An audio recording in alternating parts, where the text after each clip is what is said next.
শ্ৰদ্ধাৰ শিক্ষাগুৰুসকল পোনপ্ৰথমে আপোনালোকক আমাৰ ইউটিউব চেনেললৈ স্বাগতম জনাইছোঁ। শ্ৰদ্ধাৰ শিক্ষাগুৰুসকল, আমাৰ এই আগৰ এখন ভিডিঅ'ৰ জৰিয়তে আপোনালোকে এটেণ্ডেন্স সম্পৰ্কীয় এটি গুৰুত্বপূৰ্ণ সম্পৰ্কে আউটলাইন সম্পৰ্কে আপোনালোকে জানিব পাৰিছিল। আজি আমি বিশেষকৈ আলোচনা কৰিম টিচাৰসকলে প্ৰভিঞ্চিয়েলাইজ হওক নাইবা গভৰ্ণমেণ্ট স্কুলেই হওক, শিক্ষক শিক্ষয়িত্ৰীসকলে আউট টাইম দিব লাগিব নে নাই সেই সম্পৰ্কে আমি স্পষ্টকৈ আলোচনা কৰিম এই ভিডিঅ'টোৰ জৰিয়তে। তো যিসকল ছাৰ বাইদেৱে আমাৰ এই চেনেলটোত নতুনকৈ আহিছে তেওঁলোকে চেনেলটো নিশ্চয় ছাবস্ক্ৰাইব কৰিবলৈ নাপাহৰিব। তো বলক আমি দেৰি নকৰি মূল কথালৈ আগবাঢ়োঁ। শ্ৰদ্ধাৰ শিক্ষাগুৰুসকল, আপোনালোকে জানে সমগ্ৰ অসমতেই প্ৰতিখন জিলাই 2 তাৰিখৰ এপ্ৰিলৰ 1 তাৰিখৰ পৰাই টিচাৰ এটেণ্ডেন্সৰ যি শিক্ষা সেতু এপৰ জৰিয়তে এটেণ্ডেন্স দিব লাগে সেয়া বাধ্যতামূলক হৈ পৰিছে আৰু সকলো জিলাই এই টিচাৰ এটেণ্ডেন্সটো দিব লগা হৈছে। অকল টিচাৰসকলেই নহয়, ফৰ্থ গ্ৰেড যিসকল ফৰ্থ গ্ৰেডত কৰ্মৰত হৈ আছে তেওঁলোকেও এটেণ্ডেন্স দিব লগা হৈছে। এই চতুৰ্থ বৰ্গৰ কৰ্মচাৰীসকলেও এটেণ্ডেন্স দিব লগা হৈছে। গতিকে শিক্ষক শিক্ষয়িত্ৰীসকলৰ ক্ষেত্ৰত এটি বেমাজালীয়া অৰ্থাৎ কনফিউজন সৃষ্টি কৰিছে। আমি সেই কনফিউজন বিশেষকৈ কেনেকৈ আমি আঁতৰি কৰিব পাৰোঁ সেই বিষয়ে আমি আলোচনা কৰিম। যদি ভিডিঅ'টো ভাল লাগে নিশ্চয় লাইক কৰিব। শ্ৰদ্ধাৰ শিক্ষাগুৰুসকল, আপোনালোকে এখন অৰ্ডাৰ পাইছিল সমগ্ৰ শিক্ষা মিছনৰ পৰা, আৰু ইয়াতে স্পষ্টকৈ লিখা আছে আমি সেই অৰ্ডাৰখনত পোনপ্ৰথমে আমি আগতে যাব লাগিব। তাৰপিছত আমি আহিম আমাৰ অন্যান্য জিলাৰ বিশেষকৈ আউট টাইমটো কি হ'ব, আচলতে কি হ'বলৈ গৈ আছে, আউট টাইমটো দিব লাগিব নে নাই নে নালাগে। তাৰ আগতে আমি এই অৰ্ডাৰখনলৈ লক্ষ্য ৰাখিব লাগিব। স্কুলত আপোনালোকে নিশ্চয় লক্ষ্য কৰিছে office of the mission director Samagra Shiksha Kahilipara. অৰ্ডাৰত স্পষ্টকৈ লিখা আছে in order of maintain uniform attendance system all the employees engaged under Samagra Shiksha Assam from district to block level are hereby directed to compulsory give the daily attendance through Shiksha Setu apps only 1 April 2024। ইয়াতে আপোনালোকে ভালকৈ দেখা পাইছে all the employ engaged under Samagra Shiksha Assam from district to block level. তাৰমানে আপোনালোকে নিশ্চয় এই লাইনটোত আগতে স্পষ্ট হৈ লওক। ইয়াতে লিখা আছে ডিষ্ট্ৰিক্ট টু ব্লক লেভেল, মানে আমাৰ DMO অৰ্থাৎ ডিষ্ট্ৰিক্ট লেভেলৰ যিসকল সমগ্ৰ শিক্ষাৰ অভিযানত কাম কৰি আছে, DEEৰ আণ্ডাৰত নহয়, অকল ইয়াতে লিখিছে সমগ্ৰ শিক্ষা। কিছুমান অফিচৰ কৰ্মচাৰীসকলে ডিষ্ট্ৰিক্ট লেভেলৰ লগতে ব্লক পৰ্যায়তো ধৰক ব্লক একাউণ্টেণ্ট, BOছাৰ, তেওঁলোকৰ কথাটো স্পষ্টকৈ কোৱা হৈছে। ইয়াতে তেওঁলোকে এটেণ্ডেন্সটো দিব লাগিব 1 এপ্ৰিলৰ পৰা কম্পালচাৰীভাৱে। All the employees will do the one time self registrations in the Shiksha Setu and mark the daily attendance twice as in time and out time. আৰু তেওঁলোকে যিটো ৰেজিষ্ট্ৰেশ্যন আছে আমাৰ শিক্ষা সেতু এপত, তাতে তেওঁলোকে এই পৰ্টেলত নাম ৰেজিষ্ট্ৰেশ্যন কৰি তেওঁলোকে কি কৰিব লাগিব, ইন টাইমো দিব লাগিব, আউট টাইম দিব লাগিব। এই কথাটো অকল ব্লক লেভেল আৰু ডিষ্ট্ৰিক্ট লেভেলৰ কথাহে কোৱা হৈছে। District and block MIS officials will provide training and support for one time enrolment and daily attendance. The district mission coordinator and block mission coordinator will submit compliance report. আৰু সেইমতে তেওঁলোকে ৰিপৰ্টবিলাক দিব লাগিব। গতিকে আপোনালোকে এই অৰ্ডাৰখনত জৰিয়তে আপোনালোকে স্পষ্ট হ'ল যে এইটো ওম প্ৰকাশৰ লেটাৰ, আপোনালোকে স্পষ্ট হ'ল এইটো অকল ডিষ্ট্ৰিক্ট লেভেলৰ লগতে ব্লক লেভেলৰ কৰ্মচাৰীসকলৰ কাৰণেহে, আমাৰ BO অফিচৰ যিবিলাক কৰ্মচাৰী আছে ব্লক মিছন কোঅৰ্ডিনেটৰ তেওঁলোকৰ কাৰণে আৰু ডিষ্ট্ৰিক্ট লেভেলৰ। এইবাৰ আমি আহোঁ এই অৰ্ডাৰখনৰ প্ৰতি। আপোনালোকে অৰ্ডাৰখন নিশ্চয় স্ক্ৰীণত দেখা পাইছে। Government of Assam office of the inspector of schools Barpeta district circle. আৰু এই অৰ্ডাৰখন একেবাৰে স্পষ্টকৈ লিখা আছে বৰপেটা জিলাৰ পৰা। আৰু আপোনালোকে দেখা পাইছে এয়া এপ্ৰিল মাহৰ 2 তাৰিখে অৰ্ডাৰখন দিয়া হৈছে।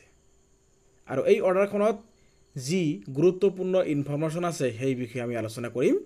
ইয়াতে লিখিছে to the head of institution all govt and provincialized elementary, secondary, senior secondary and higher secondary school under Borpata and Bojali district. Bojali district को সামৰি লৈছে ৰাজ্যৰ যি প্ৰাধিকৃত আৰু চৰকাৰী প্ৰাথমিক আৰু মাধ্যমিক পৰ্যায়ৰ বিদ্যালয় আছে সকলো বিদ্যালয় দিয়া হৈছে। সাবজেক্ট আছে regarding maintaining uniform attendance system in Shiksha Setu apps. With reference, it's Harat madam, with reference to the subject cited above, I am to inform you that all the teaching and non-teaching employees are hereby directed to compulsory recorded their daily attendance through Shiksha Setu apps only 1st April 2024. All the employees are directed to make the daily attendance twice as in out time and in time and out time as per time of academic calendar Govt of Assam. Assam চৰকাৰৰ যিটো academic calendar আছে সেই calendar অনুযায়ী তেওঁলোকে কি কৰিব দিছে দিনত ডেইলি দুবাৰকৈ অহাৰ সময় আৰু যোৱাৰ সময় in time and out time দুইটাই দিব দিছে। এতিয়া কথা হ'ল এই অৰ্ডাৰখন আহিছে ক'ৰ পৰা ডিষ্ট্ৰিক্ট লেভেলৰ পৰা আহিছে। আপোনালোকে কিন্তু কথাটো মনত কৰিব, এইবিলাক অলপ মনোযোগ দিব, ডিষ্ট্ৰিক্ট লেভেলৰ পৰা আহিছে। এই অৰ্ডাৰখন কিন্তু ষ্টেট লেভেলৰ পৰা অহা নাই।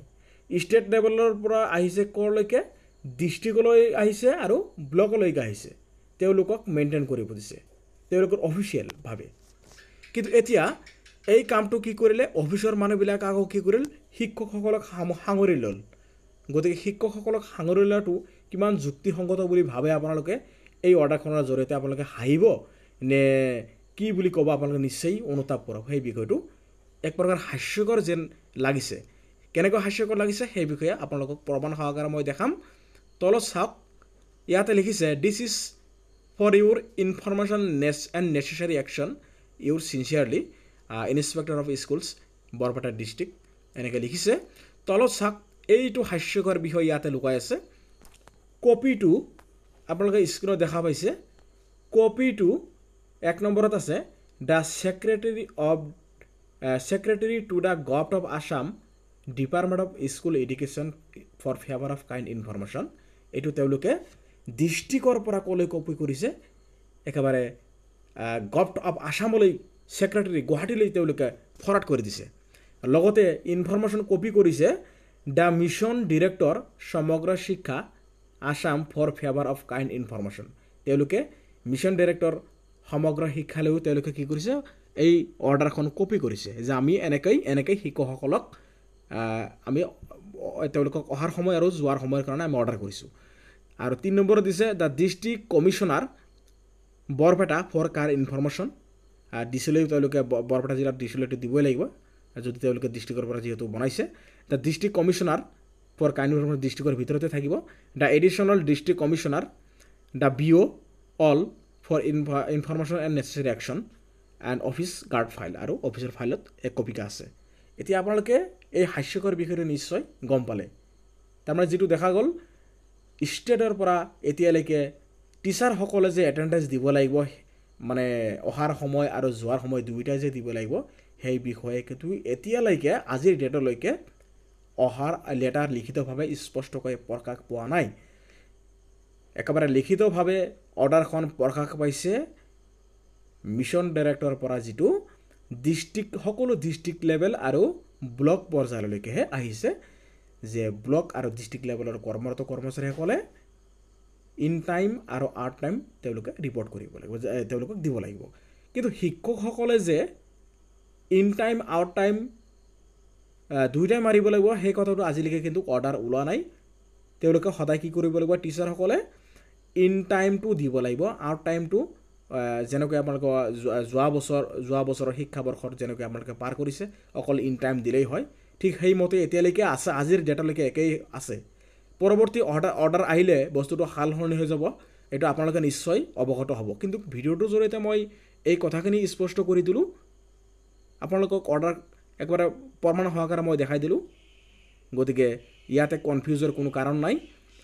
যিটো ডিষ্ট্ৰিক্ট লেভেলৰ পৰা কেৱল বৰপেটাই নহয় আৰু দুই এটা ডিষ্ট্ৰিক্ট এনেকৈ ওলাইছে তেওঁলোকে কেৱল ডিষ্ট্ৰিক্টৰ পৰাহে কম্পালচাৰী মানে ইন টাইম আউট টাইম দুয়োটাই দিব লাগিব বুলি প্ৰকাশ কৰিছে কিন্তু ষ্টেট লেভেলৰ পৰা এতিয়ালৈকে অহা নাই ইয়াতে স্পষ্টকৈ লিখা আছে গতিকে আপোনালোকে শিক্ষকসকলে নিশ্চয় এই বিষয়টোলৈ অলপ কাণ সাৰ দিবলগীয়া মনোযোগ দিবলগীয়া আছে আপোনালোকে ষ্টেট লেভেলৰ অৰ্ডাৰ ফ'ল' কৰিব লাগিব যদি ষ্টেট লেভেলৰ পৰা আহে তেতিয়া বস্তুটো গুৰুত্বপূৰ্ণ হৈ পৰিব আৰু ডিষ্ট্ৰিক্ট লেভেলৰ অৰ্ডাৰ কোনো আহালৈকে বাট চাব নালাগে অকল ষ্টেট লেভেলৰ পৰা কেতিয়া আহিব সেই বিষয়েহে শিক্ষক শিক্ষয়িত্ৰীসকলে গুৰুত্ব দিয়া উচিত আমাৰ শিক্ষক সন্থাৰ কৰ্মচাৰীসকলে বিষয়ববীয়াসকলে নিশ্চয় এই ক্ষেত্ৰত কাণ সাৰ দিয়া উচিত আৰু এটা গুৰুত্বপূৰ্ণ কনফাৰেন্সৰ জৰিয়তে স্পষ্টীকৰণ দিলে নিশ্চয় সকলো শিক্ষক শিক্ষয়িত্ৰীৰ কাৰণৰ বিষয় মেটাৰটো গুৰুত্বপূৰ্ণ হৈ পৰিব আৰু তেওঁলোকৰ যি কনফিউজনত আছে আউট টাইমৰ ক্ষেত্ৰত এই কনফিউজনটো দূৰ হৈ পৰিব আৰু শিক্ষক শিক্ষয়িত্ৰীৰ আমাৰ সন্থাৰ তৰফৰ পৰা স্পষ্টীকৰণ খুবেই এটা জৰুৰী হৈ পৰিছে আৰু যেতিয়ালৈকে স্পষ্টীকৰণ নাহে তেতিয়ালৈকে আপোনালোকে CRC প্ৰশ্ন কৰিলেও তেওঁলোকে কয় আমি কিন্তু ক'ব নোৱাৰোঁ কিন্তু CRC সকলেও যেটো ক্লাছ তলত কাম কৰে তেওঁলোকক কিন্তু কি কৰে যোৱা টাইমটো নিদিয়ে তেওঁলোকে কেৱল ইন টাইমো দি আছে গতিকে CRCC ছাৰসকলে যদি ইন টাইম দি পেলাই গুচি যায় আউট টাইম দিব নালাগে শিক্ষকসকলেও আউট টাইম দিব নালাগে গতিকে এইটো আছিল ভিডিঅ'টোৰ মূল সাৰাংশ মই আপোনালোকক প্ৰমাণ সহকাৰে দেখাই দিলোঁ যদি কোনোবাই ডিষ্ট্ৰিক্টে আউট টাইম দিয়াৰ কথাটো কৈছে তেতিয়া সেই অৰ্ডাৰটো কি কৰিছে ডিষ্ট্ৰিক্টৰ পৰা নিজেববীয়াকৈ প্ৰকাশ কৰিছে সেয়া কোনো ষ্টেটৰ অৰ্ডাৰ নাই ষ্টেটৰ পৰা এটাই অৰ্ডাৰ আছে ব্লক লেভেল আৰু ডিষ্ট্ৰিক্টৰ কৰ্মচাৰীসকলৰ কাৰণে যিসকল অফিচিয়েল কৰ্মচাৰী আছে আমাৰ বিঅ অফিচত বা ডিষ্ট্ৰিক্ট লিমিটেড অফিচত তেওঁলোককহে in time and out time দুয়োটাই দিব দিছে গতিকে চৰকাৰী শিক্ষাগুৰুসকল আমাৰ এই চেনেলটো ছাবস্ক্ৰাইব কৰিবলৈ নাপাহৰিব পৰৱৰ্তী গুৰুত্বপূৰ্ণ ইনফৰমেশ্যন অহালৈকে আমি নতুন নতুন আপডেটসমূহ আমাৰ যেতিয়া ইনফৰমেশ্যন আমি পাই যাম নিশ্চয় আমি ভিডিঅ' আকাৰত প্ৰস্তুত কৰিম আজিলৈ ভিডিঅ'টো সামৰি মাৰিছোঁ ধন্যবাদ